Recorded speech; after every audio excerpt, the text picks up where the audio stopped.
Nous commençons à présent la partie interactive de cette catéchèse rétroactive. Appelez-nous 082 016 35 12 ou 090 68 16 742 084 10 78 364 et le 09 98 23 97 23.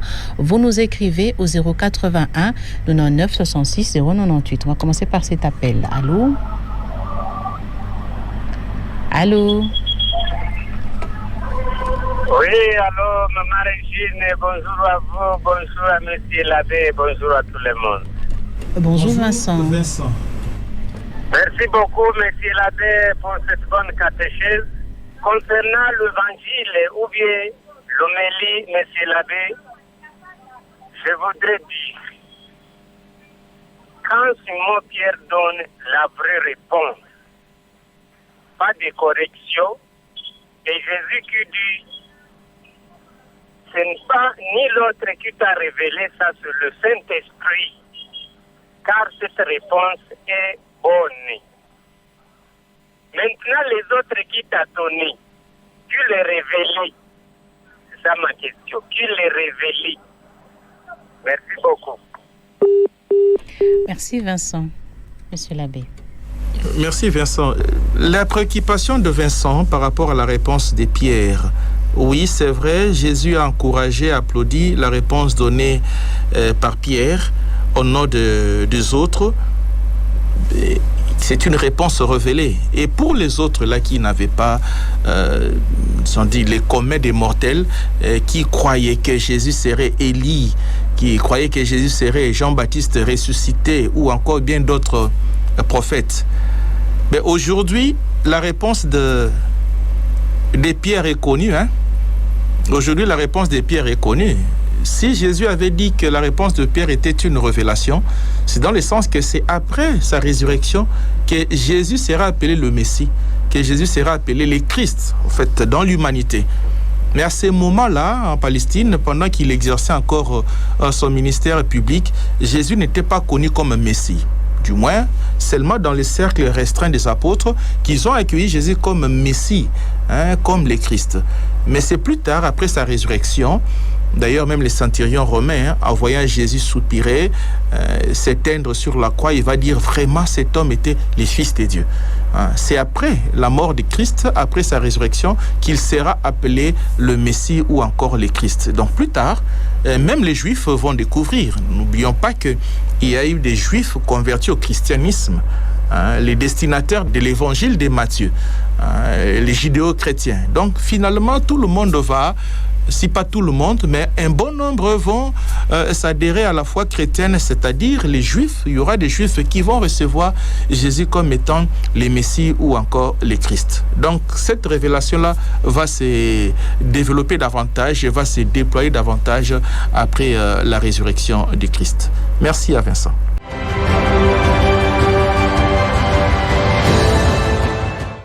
Merci, Monsieur l'abbé. On va prendre le message de Olivier Mondouba depuis Saint-Ignace. Bonjour, Monsieur l'abbé, Maman Régine. Jésus, Fils de Dieu vivant, répond Pierre et Jésus était d'accord avec sa réponse. Je crois que c'est répond à Pierre et Jésus était d'accord avec sa réponse. Alors aujourd'hui, Jésus sera d'accord avec certaines attributions comme lion de la tribu de Juda, car Jésus est doux et humble, contrairement à la nature du lion qui est méchant. Deuxième question, peut-on dire que Jésus a récompensé Pierre immédiatement en lui remettant la clé du ciel parce qu'il a répondu brièvement à la question qui est le Fils de Dieu vivant? Et pour terminer, donc la troisième question d'Olivier, le rôle que joue Pierre au ciel est connu, et alors les autres disciples? Trois questions d'Olivier Modoba. Merci à Olivier pour ces trois questions posées. Il y a des titres messianiques qu'on accorde à Jésus. Appeler Jésus le lion, la tribu de Juda, c'est un titre messianique qui serait sous forme d'une métaphore. Et ça traduit pratiquement ce que le Christ est de la descendance de Juda. Quand Jacob s'éteignait, et voilà ce qu'il va dire à Judas. Judas, parmi tes frères, tu seras comme les lions de la tribu. Et Jésus, dans sa généalogie, il est issu de ces tribus de Judas. Et il incarne bien parce que c'est lui qui va réunir maintenant le nouveau peuple de Dieu, représenté par les 12 apôtres, et il est là comme ces lions-là qui encadrent, ces lions-là qui est les garants du nouveau peuple de Dieu représenté par les 12 apôtres. Et donc Jésus serait aussi d'accord. Si aujourd'hui quelqu'un appelait Jésus les lions de la tribu de Judas, Jésus ne peut pas se mettre en faux par rapport à cela, parce qu'il a joué justement ces rôles-là d'encadrer ou encore d'accompagner les nouveaux peuples de Dieu représentés à travers les 12 apôtres. Ça ne serait pas mal, il accepterait cela. Mais cette acclamation par rapport à la réponse donnée à Pierre, plutôt donnée à Jésus par Pierre, cette acclamation, je crois que si Jésus a apprécié la réponse de Pierre, en plus le fait qu'elle soit une révélation, mais le fait que Pierre n'a pas dit à Jésus dans sa réponse ce qu'il fait, mais ce qu'il est. Donc, Pierre révèle le plus dans sa réponse l'identité de Jésus, pas par rapport à ce qu'il fait, mais par rapport à ce qu'il est. Les communs des mortels disent de Jésus ce qu'il fait. Il multiplie les pains, il guérit les aveugles, et ainsi de suite. Tout ça, c'est bien beau. Mais c'est lui qui multiplie les pains, c'est lui qui guérit les malades, ouvre les yeux des aveugles. Il est qui? Est-ce que c'est un magicien, un thaumaturge, ainsi de suite? Et Pierre, en plus de cette réponse des communs des mortels, disant que tu es Jean-Baptiste qui est ressuscité, Élie qui doit revenir, ou bien d'autres prophètes, Pierre révèle plus l'identité. Il est plus qu'Élie, il est plus que Jean-Baptiste. Jean-Baptiste a été marqué par sa vie. Élie aussi, avec tout ce qui est comme les feux qui est descendu du ciel, il a arrêté le soleil et ainsi de suite. Et Pierre fait faire comprendre que, en plus de fait que tu accomplis les miracles, mais tu accomplis ces miracles-là comme Dieu, comme celui que le Père a envoyé, comme le Messie, comme le Christ en grec. Donc c'est cela, la réponse de Jésus, l'acclamation, la réponse de Pierre plutôt, montre davantage ce que le Christ est. Et cette réponse donnée, Pierre ne révèle pas seulement ce que le Christ fait, mais en plus de ce que vous faites, voilà ce que vous êtes. Vous êtes les fils de Dieu, vous êtes le Messie, le Christ. La deuxième question qui a été posée, est-ce que c'est une récompense directe que Jésus donne à Pierre après sa réponse? Nous pouvons lui dire oui. Parce que ce que Pierre dit, c'est une profession de foi. Et l'Église aujourd'hui est fondée sur cette profession de foi. Notre foi est apostolique. Et tout ce que l'Église enseigne aujourd'hui se focalise sur cette profession de foi de Pierre. Une profession solennelle. Il dit que tu es le Messie. En hébreu, il dit que tu es le Christ en grec. C'est une profession solennelle. Raison pour laquelle il lui a valu aussi la remise des clés solennelles. C'est tout à fait normal. L'Église va se fonder sur cette foi de Pierre. L'enseignement de l'Église, la catéchèse de l'Église se focalise sur cette foi de Pierre, sur cette proclamation solennelle de foi de Pierre. Donc tout ce que l'Église enseigne que Jésus est le Messie, enseigne que Jésus est le Christ. Alors comme c'est Pierre qui a dit au nom du collège, au nom des autres apôtres, raison pour laquelle il reçoit la clé justement de continuer à enseigner ce qu'il a professé. Il reçoit la clé pour continuer à travailler pour l'unité du nouveau peuple des dieux. C'est ce que nous pouvons dire par rapport à cette question. Et donc cette récompense est directe, d'autant plus que Pierre a fait cette foi solennelle et directement le Christ lui confie cette charge de garantir ses dépôts de foi, de protéger cette profession solennelle et de pouvoir l'enseigner aussi à l'Église. Et la troisième question, les rôles que jouent les autres apôtres de Jésus. Pierre a reçu les rôles de l'unité de l'Église, rassembler l'Église, diriger l'Église, et les autres. Matthieu chapitre 18 montre ce qu'ils sont appelés à faire. Et ils sont d'abord Pierre avant d'être les papes. Les tout premiers papes, Pierre avant d'être responsable numéro 1 ou à la tête de l'église de Jésus, il est d'abord apôtre. Et comme apôtre, ils ont reçu la même mission. Aujourd'hui, le Saint-Père est en train d'enseigner, d'évangéliser. Donc en plus de le fait qu'il soit à la tête de l'église, mais il enseigne. Aujourd'hui, nous avons des lettres encycliques, nous avons des documents écrits par les magistères, et donc les autres apôtres aussi font autant. Parce qu'ils avaient tous reçu la même mission. Matthieu chapitre 18, quand le Christ a envoyé les apôtres en mission, Pierre y était avec les autres. Ils sont allés accomplir. Mais en accomplissant cette mission, Pierre, l'apôtre Pierre, joue un rôle de prééminence. Il joue un rôle primordial pour autant que Jésus lui a confié la charge d'être responsable numéro 1 dans son Église. Merci.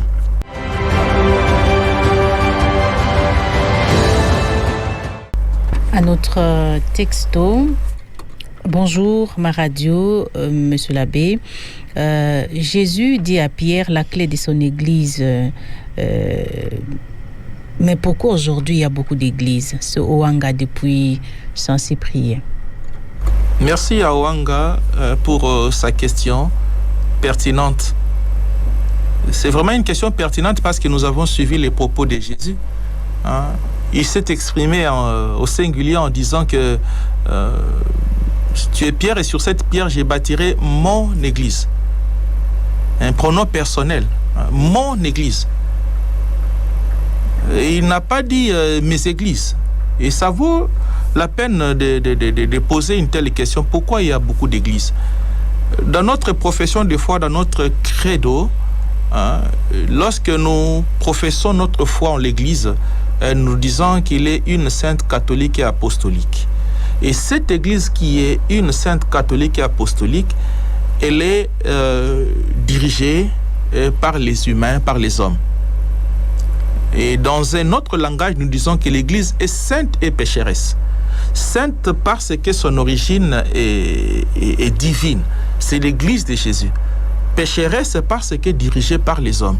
Et les hommes sont ce qu'ils sont, avec les limites et les faiblesses. Raison pour laquelle, plus tard dans l'église, même aux premières heures de l'église, de la première communauté chrétienne, il y a eu aussi des couacs. Il y a eu aussi des divisions, il y a eu des schismes aussi. Quand nous prenons les textes de Actes chapitre 6 par exemple, la discussion concernant la répartition des biens. Donc l'église qui est dirigée par les hommes, l'église de Jésus qui est dirigée par les hommes, et parfois aussi souffre de l'humanité, souffre de la faiblesse des hommes. Raison pour laquelle il y a eu des divisions dans l'histoire de l'église, il y a eu des schismes, et cela ne veut pas dire pour autant que le Christ est divisé, le Christ est séparé. C'est ainsi que les chrétiens se mettent ensemble toute une semaine pour prier ensemble et marquer cette unité-là, pour marquer ce que le Christ a dit à Pierre: tu es Pierre et sur cette pierre je bâtirai mon église. C'est la raison de l'existence de l'écuménisme par exemple, pour sauver cette unité voulue par le Christ et qui se retrouve un peu blessée à cause de l'humanité, à cause de nos faiblesses humaines. Voilà un peu la raison pour laquelle on rencontre aujourd'hui beaucoup d'églises. L'église est une seule, apostolique, laissé par le Christ, lui-même le Christ. Mais comme il a laissé entre les mains des hommes, déjà Pierre c'est un pécheur, on verra au-delà de la charge qu'il va recevoir, plus tard il va régner le Christ. Malgré la charge qui lui a été confiée dans Matthieu 16, plus tard il va régner le Christ par 3 fois.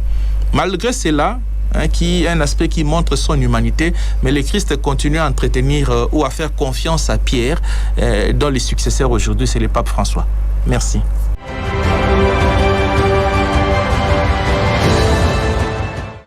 Merci. On va prendre le message de Achille Kibéa depuis la paroisse Saint-Pie X. La première, en voyant Pierre qui était visité par le Saint-Esprit plus que les autres. Et comment expliquer cette exception-là, être visité par l'Esprit plus que les autres? Deuxième question, pourquoi Jésus-Christ, lorsqu'il sauvait les malades, il disait toujours de ne pas dire qu'il est le Messie ou le Fils de Dieu? Et il revient sur la question de reniement de Pierre. Pourquoi il a renié le Christ après cette responsabilité que Jésus lui avait confiée? Beaucoup, c'est un auditeur. Oui. C'est Achille. Ok, merci Achille pour ces 3 questions posées. La première question, la réponse que Pierre donne à la question posée sur l'identité de Jésus donne l'impression comme si c'est seulement Pierre qui était habité par le Saint-Esprit à ce moment-là. Nous pouvons l'affirmer, hein, parce que c'est lui qui parle au nom des autres. L'Esprit était là, au milieu d'eux, mais comme dans sa façon de faire, dans sa manière d'agir, il a poussé Pierre. Hein, et c'est Pierre qui ne pouvait que prendre la parole. Tous les autres apôtres avaient aussi déjà compris l'identité de Jésus. Ce matin, bien qu'il n'était pas encore avec Jésus, nous fêtons aujourd'hui Barthélemy. Barthélemy aussi ce matin a fait une profession de foi. Mais il n'était pas encore avec le Christ. Il n'avait pas encore rejoint le collège des 12. Mais il a fait une profession de foi en disant que tu es le Messie. Tu es le Fils de Dieu. Vous voyez? Et donc, les autres apôtres, avec le temps, ils avaient compris. En étant avec Jésus pendant 3 ans, ils avaient compris et découvert que c'est lui le Messie, c'est lui le Christ. Mais maintenant, à Césarée de Philippe, Pierre prend la parole parce que c'était lui l'aîné, le doyen du collège.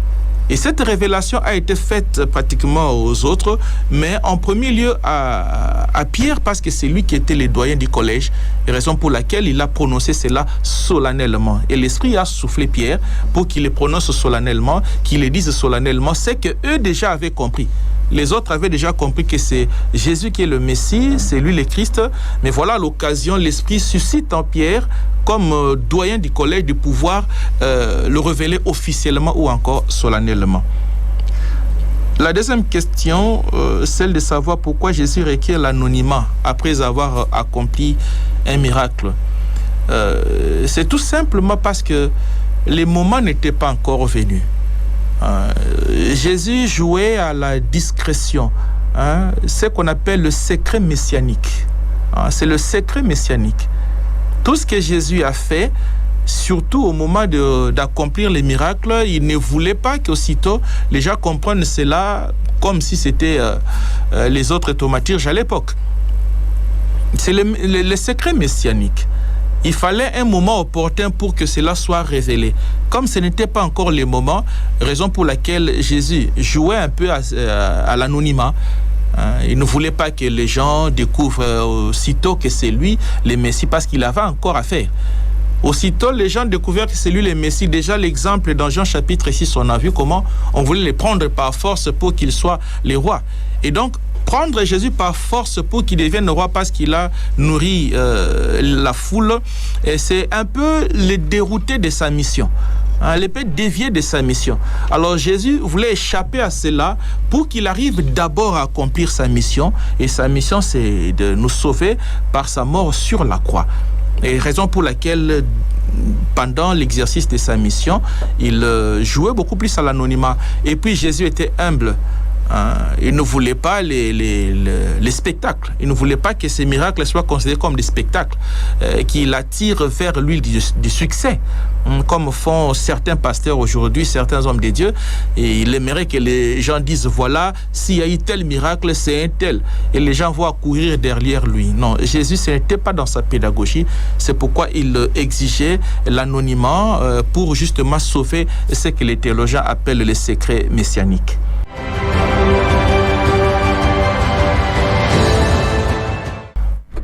Bonjour, Monsieur l'abbé Mbolé, maman Régine, maman aimée.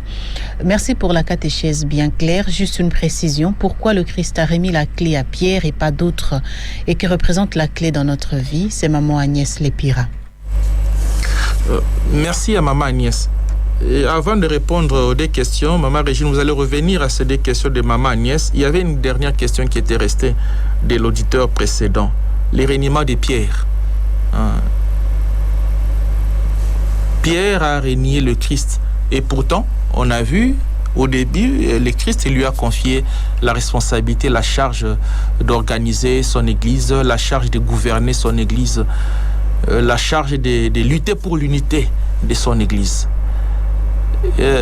C'est ça. Je disais pendant la petite exhortation après la lecture de l'Évangile que le Christ remet les clés du royaume à un humain.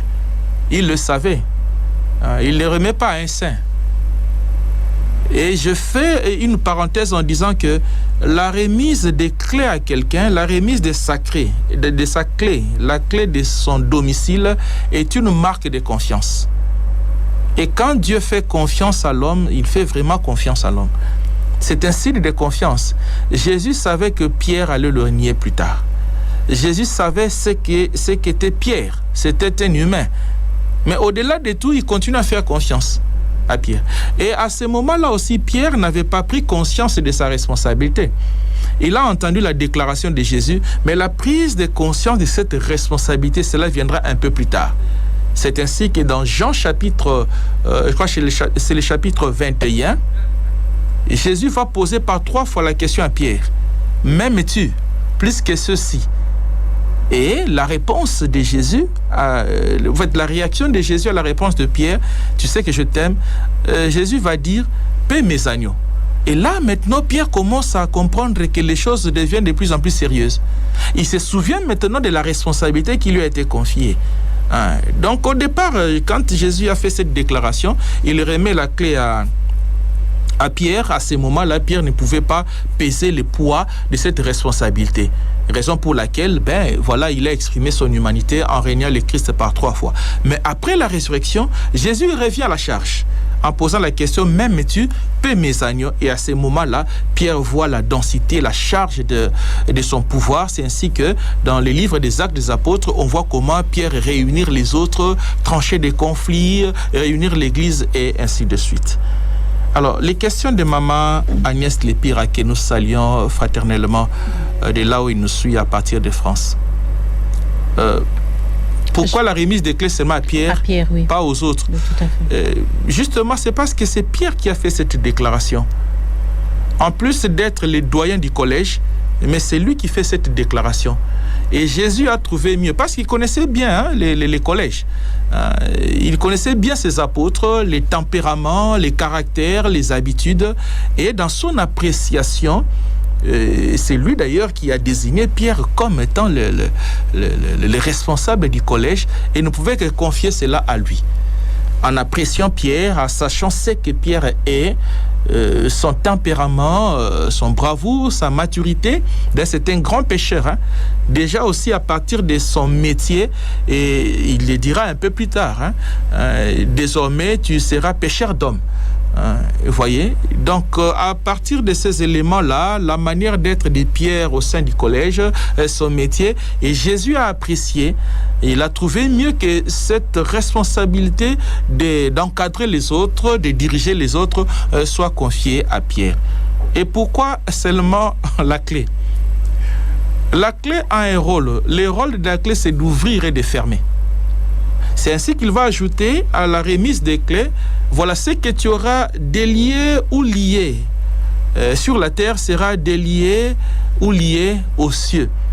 Donc justement, c'est un pouvoir, une autorité que le Christ accorde à l'image de la clé, la clé qui ouvre et qui ferme, qui ouvre la porte à tout le monde, qui ouvre la porte à tout croyant, c'est-à-dire l'Église doit être universelle. L'Église doit être catholique. Et c'est Pierre qui est appelé à accompagner la catholicité de l'Église, à ouvrir grandement les portes de l'Église pour que l'Église reçoive des croyants convertis. Et c'est encore à Pierre de recevoir les pouvoirs-là, de fermer. C'est-à-dire l'Église a aussi le pouvoir de rappeler à l'ordre. C'est ça le pouvoir de lier, de rappeler à l'ordre les pécheurs, d'interpeller. Si quelqu'un se méconduit, l'Église a le pouvoir, à partir de ce pouvoir-là de lier, d'interpeller les pécheurs pour que les pécheurs se répandent. Et quand les pécheurs se répandent, c'est alors qu'il est accueilli dans l'Église. C'est ça l'essence de lier et de délier. La clé, c'est à titre symbolique qui sert à ouvrir ou à fermer. Et donc à Pierre, à tous les membres de l'Église, nous avons reçu ce pouvoir-là d'ouvrir nos cœurs, d'ouvrir l'Église pour que tout le monde y entre, et de fermer dans le sens d'interpeller les pécheurs pour qu'ils se répandent et qu'ils rentrent dans l'Église. Voilà comment on peut comprendre le symbolisme de la clé remise à Pierre.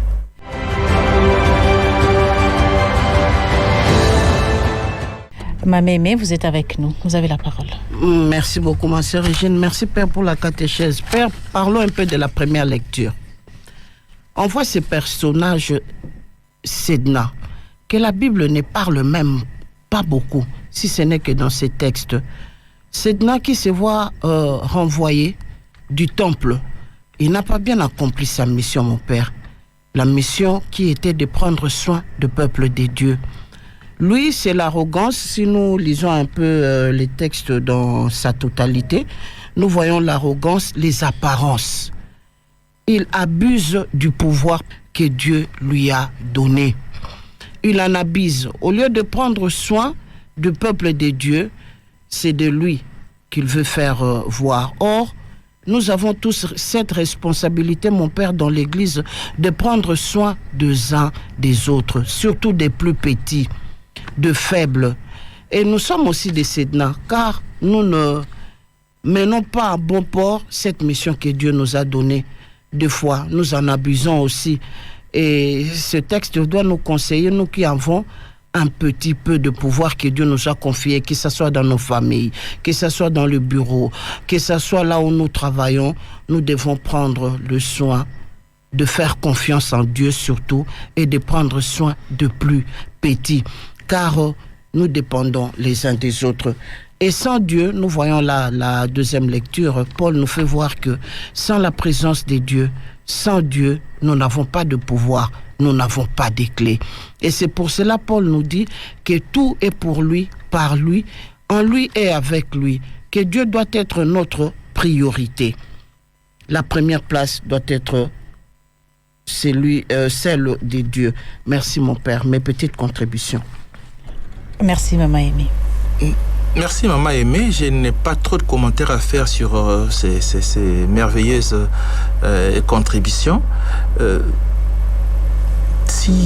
Ajouter sur ce que vous venez de dire, c'est tout simplement que la première lecture est un parallèle à l'évangile. Vous verrez que c'est vraiment les parallèles de l'évangile. Shebna, qui doit recevoir les pouvoirs, qui a reçu les pouvoirs de la maison de David, voilà qu'il en abuse et le Seigneur montre que c'est lui, Dieu, c'est lui qui accorde le pouvoir. Et comme il en a abusé, c'est son pouvoir à lui, Dieu, pour régner dans la maison de Juda, plutôt dans la maison de David. Le pouvoir est de Dieu dans la maison de David. Alors comme Sheb n'a pas répondu à cette attente ou à ces attentes de Dieu, voilà pourquoi Dieu va récupérer son pouvoir pour le transférer ou le remettre à quelqu'un d'autre, à savoir Eliakim. Et Eliakim va bien gérer ce que Dieu lui a confié. Autant aussi, dans l'Évangile, on voit Jésus remettre son pouvoir, pas le pouvoir de David, son pouvoir à Pierre, et Pierre doit en faire une bonne gestion.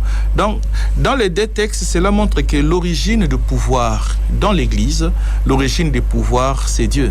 C'est Dieu qui accorde son pouvoir. Et donc, tous les dirigeants, que ce soit politico-religieux, les dirigeants politico-religieux doivent agir à la manière de Dieu ou selon la volonté de Dieu. Même si vous êtes en train de diriger un peuple, étatiquement parlant, vous devez le faire selon la volonté de Dieu. Donc on ne doit pas dire parce que je suis chef là, les pouvoirs je l'ai reçu de moi-même. Non, il faut recevoir de Dieu. Le pouvoir de diriger et de gouverner, et ça vient de Dieu. Voilà Maman Aimée, merci beaucoup de cette contribution qui nous rappelle vraiment, comme dit Saint Paul dans la deuxième lecture, tout vient de lui, tout est pour lui, tout est en lui. Merci.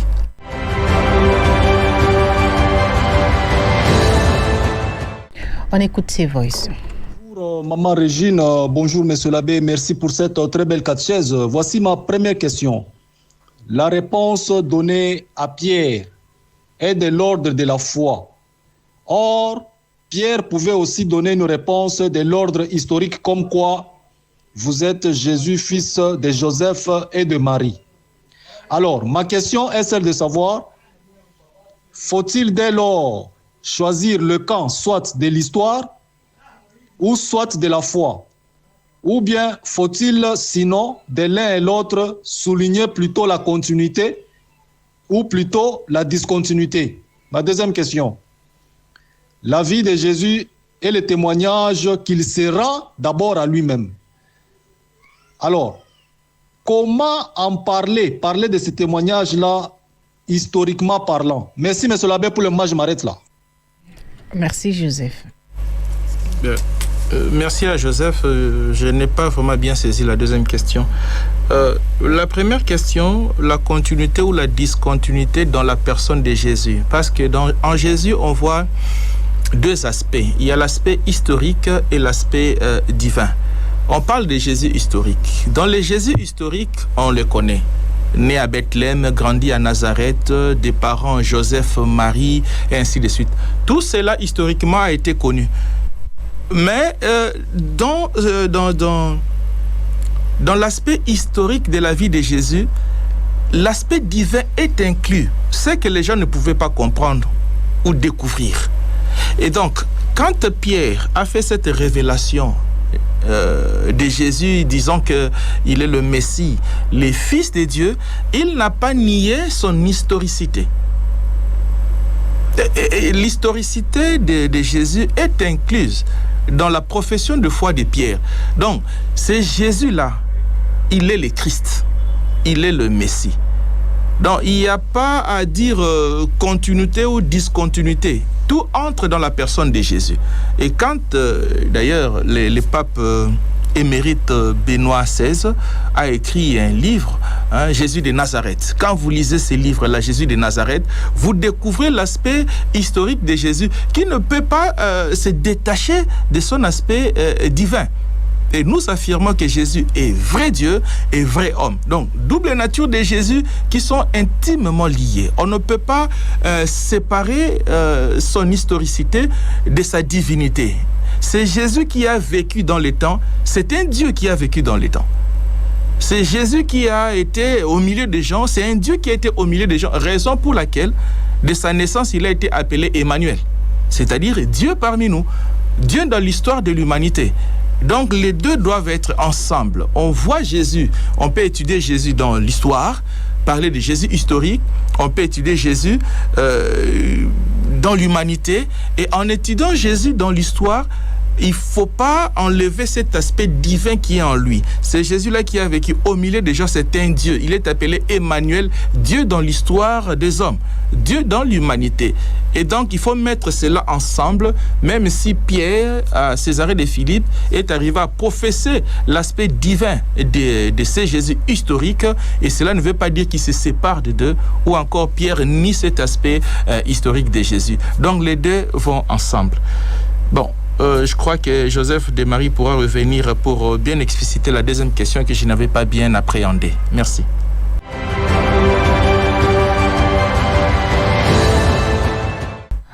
On va écouter notre voice. Bonjour Maman Régine, bonjour Monsieur l'abbé Albert Mboulé. Merci pour la catéchèse et excusez-moi, je vous ai pris un peu de cours, donc il se pourrait que la question que je pose ait déjà été développée. Alors je voulais savoir pourquoi le Christ interdit, dans l'évangile de dimanche, il interdit aux apôtres de révéler qu'il est le Messie. Quelle est la raison cachée derrière ça? La deuxième question, c'est par rapport à l'évangile d'aujourd'hui qui se termine où le Christ dit, vous verrez, je crois, les anges descendre et monter après qu'il ait parlé, je crois, à Philippe ou à Barnabé. C'est quoi cette image de voir les anges monter et descendre? Voilà mes deux préoccupations et merci encore pour toute la catéchèse et bien des bonnes choses à vous. C'est Maman Hélène depuis Madagascar. Merci Maman Hélène. Monsieur l'abbé. Merci à Maman Hélène pour ces deux questions depuis Madagascar. La première question au sujet de l'anonymat que Jésus exige à ses apôtres par rapport à ce qu'eux disent de lui. C'est tout simplement, comme lui-même l'a souligné, après la réponse de Pierre en disant que c'est une révélation. Ce n'est pas un être de chair qui t'a révélé cela, mais c'est l'esprit de mon Père qui t'a soufflé. Jésus ne voulait pas que tout le monde le sache, comme je disais tantôt, au risque de détourner, de le bousculer dans l'accomplissement de sa mission. Souvenons-nous quand Marie, en Jean chapitre 2, versets 1 à 11, lui a demandé il lui a posé la question, ils n'ont plus de vin. Il lui fait part d'une préoccupation, ils n'ont plus de vin. Et le Christ a dit, femme, qu'y a-t-il entre toi et moi? Mon heure n'est pas encore arrivée. Et nous connaissons dans l'interprétation de cette parole, quelle est cette heure-là? L'heure de la glorification, ça sera sur la croix. L'heure n'était pas encore venue. Et Jésus n'était pas pressé. En accomplissant sa mission, Thérèse n'était pas encore pressée de pouvoir se révéler directement que c'est lui le Messie. Mais il accomplissait sa mission. Et à ce moment-là, il fallait jouer aussi à la discrétion pour qu'il ne soit pas détourné de sa mission. Je disais tantôt, déjà dans Jean chapitre 6, quand il va multiplier le pain, les gens vont chercher à les prendre des forces pour le mettre comme roi à ce moment-là. Or, en les prenant des forces pour le placer comme roi, ils vont détourner Jésus de sa conception de la royauté. Et sa royauté n'est pas de ce monde, sa royauté n'est pas liée au bien matériel, mais sa royauté est universelle et qui regorge aussi bien les aspects matériels que spirituels. En lieu et place de se limiter à voir Jésus seulement sur le plan matériel, il faut aller au-delà du matériel. Raison pour laquelle Pierre a suggéré cela, en lieu et place de dire ce que Jésus fait, il dit ce que Jésus est. Il est Dieu, il est le Messie, il est le Christ. Donc en exigeant l'anonymat, Jésus n'était pas pressé et il attendait le moment opportun. Et nous le disions, c'est après sa résurrection que finalement on dira que c'est lui qui était mort. Voilà, il est ressuscité, donc c'est lui le Messie et c'est lui le Christ. Et c'est l'enseignement que les apôtres vont transmettre à l'humanité. La deuxième question de Maman Hélène, la finale de l'évangile de ce matin, vous verrez descendre les anges. Amen, amen, je vous l'ai dit. Vous verrez le ciel ouvert et les anges de Dieu monter et descendre au-dessus du Fils de l'homme. Et c'est l'accent ici est beaucoup plus sur les titres messianiques du Fils de l'homme. Jésus est appelé aussi Fils de l'homme. Et lui-même se disait Fils de l'homme pour montrer son humanité, que Emmanuel, c'est lui qui va habiter parmi nous. Il est Dieu et Fils de Dieu. Dieu est homme au milieu des humains. Et là, en disant cela, il montre à ses apôtres la gloire qu'ils auront et les apôtres à participer à la gloire du Christ. Vous verrez encore de grandes choses. C'était tout au début. Déjà une parole, disons, prophétique. Daniel disait qu'on verra sur les nuées. Daniel, c'est dans les livres de Daniel qu'on voit l'expression, les titres messianiques de Fils de l'homme. Et Daniel le disait qu'on verra sur les nuées venir les Fils de l'homme. Et Barthélemy ou Nathanaël, qui était un homme très instruit, il connaissait déjà cette prophétie-là de Daniel, parce qu'il était dans l'école des rabbins juifs. Jésus a dit que je t'avais vu sous les figuiers. C'est-à-dire c'était vraiment un intello. C'est quelqu'un qui était suffisamment instruit. Et donc la prophétie sur les fils de l'homme, il les connaissait. Et Jésus, en revenant à la finale de cet évangile, en disant que vous allez voir les cieux ouverts et les fils de l'homme va descendre et les anges vont monter et descendre. Et il renvoie à Daniel sur son identité en montrant que, voilà, c'est vraiment ce que Barthélemy va dire. Tu es Rabbi, c'est toi le roi d'Israël. Et Barthélemy, finalement, à partir de la réponse que Jésus donne, il va comprendre qu'effectivement, c'est lui vraiment le roi d'Israël, c'est lui le Messie. Et donc, Jésus ajoute cela à l'intention de Barthélemy ou Nathanaël, parce qu'il était suffisamment instruit sur les titres messianiques des fils de l'homme, comme connaissant les livres de Daniel, et Jésus ajoute cela pour affirmer sa réponse, disant que c'est toi, le roi d'Israël. Et les fils d'hommes avaient aussi comme élément caractéristique qu'il sera le roi d'Israël. Voilà un peu comment on peut comprendre cette finale de l'Évangile. Merci.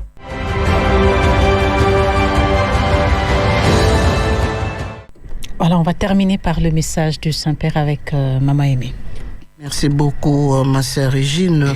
La foi en Jésus donne un sens à la charité. L'évêque de Rome a commenté cet évangile en la profession de foi de Simon, à qui le Christ donne le nom de Pierre. Le pape François nous invite à demander qui est le Christ pour lui. S'il est le centre de sa vie, c'est ce que chacun de nous doit se poser comme question. Si le Christ est aussi le centre de ses engagements. Le pape rappelle aussi que la charité est le principal chemin vers la perfection et vers la profession de la foi et nécessite qu'on regarde l'autre avec les yeux du Christ. Le pape a demandé aux baptisés de répondre et aussi à cette question posée à Pierre. Qui est le Christ pour vous? Aux disciples, il en a posé 2 questions. La première question posée aux disciples au dire de Jean, qui est le Fils de l'homme? Car les autres le considèrent comme prophète. Puis vint une seconde question, pour vous, qui suis-je? Et c'est Simon qui répond, tu es le Christ, Fils de Dieu. Tu es le Christ pour nous. Aujourd'hui, le Saint-Père souhaite à ce que chacun de nous puisse répondre à cette question tout le long de sa vie. Si le Christ est le centre de notre vie, et cette question, nous devons aussi y répondre chaque jour de notre vie. Voilà ma sœur Régine. Merci beaucoup. Merci, Maman Aimée. Monsieur l'abbé, pour terminer. Merci à Maman Aimée pour ce message de Saint-Père qui vient de nous transmettre. Et nous ne pouvons que remercier le Saint-Père pour son message aussi très édifiant. Et à la suite du Saint-Père, pour conclure cette catéchèse rétroactive, nous disons que la question autrefois posée à Pierre, Jésus nous la pose aujourd'hui. Et c'est tous les jours qu'il continue à nous la poser. La réponse que Pierre a donnée à Jésus doit nous interpeller dans le sens que nous devons avoir une conception de Jésus non seulement de ce qu'il fait, mais de ce qu'il est pour nous. Jésus n'est pas seulement celui qui fait. Jésus n'est pas seulement celui qui donne, mais Jésus est Dieu. D'abord, recevoir Jésus comme Dieu, comme Seigneur, comme Sauveur, comme Messie, comme le Christ. C'est ce qui importe. Parce que si nous restons dans une conception de Jésus, dans ce qu'il fait, on risque d'avoir une conception matérialiste de Jésus. Et on va échapper à son identité. Si nous allons dans une conception matérialiste de Jésus, en cas de manque ou de non-exaucement de nos prières, on risque d'abandonner la foi. Or, même si on ne répond pas ou on ne reçoit pas directement ou le plus tôt possible réponse à sa demande, mais si l'on croit en Jésus comme c'est Dieu, qui peut, au-delà des heures, au-delà des jours, au-delà des années, il finira par répondre, c'est ce qui est beaucoup plus important. Donc, croire en Jésus, plus par rapport à ce qu'il est et non par rapport à ce qu'il fait. Merci beaucoup. Merci, Monsieur l'abbé. On termine ici pour cette première partie de la catéchèse en version française. Merci pour les enseignements. Merci à Maman Aimée qui était avec nous, mais aussi à tous ceux qui nous ont suivis, qui ont participé de partout.